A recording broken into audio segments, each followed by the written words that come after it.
चित्रा जी देखिए, एक ही परिवार के वो 8 लोग थे जो अपने पिता का इलाज करवाने के लिए मैक्स साकेत में आए थे और उन्होंने होटल इसलिए बुक करा था ताकि वो अपने पिता की देखरेख ठीक ढंग से कर पाए।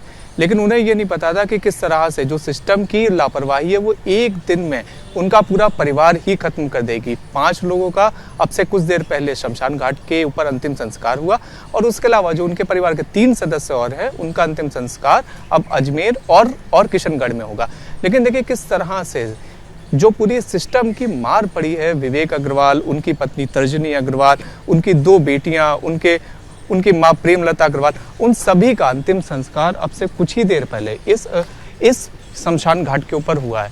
लेकिन आप देखिए कि किस तरह से वो 5 चिताएं किस तरह से धू-धू करके जल रही हैं और इंसाफ मांग रही हैं उस सिस्टम से जिसकी वजह से इनकी जान गई है। क्योंकि ये तो बस खाली मैक्स साकेत में अपने पिता का इलाज करवाने और अच्छे से देखरेख करवाने के लिए गए थे।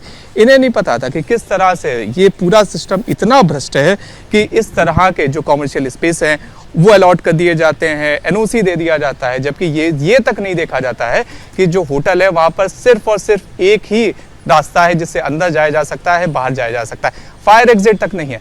तो इस सिस्टम की लापरवाही ने इस हंसते खेलते परिवार की चित्रा जी जान ले ली है। और इनमें से जो मृतक में से 8 लोग हैं उसमें से जो मतलब पति पत्नी थे विवेक अग्रवाल और उनकी पत्नी तर्जनी अग्रवाल, उनकी 20 दिन के बाद शादी की सालगिरह थी। तो वो एक पूरा प्लान करके मतलब बैठे थे कि किस तरह से वो 20 दिन के बाद अपनी शादी की सालगिरह मनाएंगे, पूरे परिवार के साथ जश्न मनाएंगे।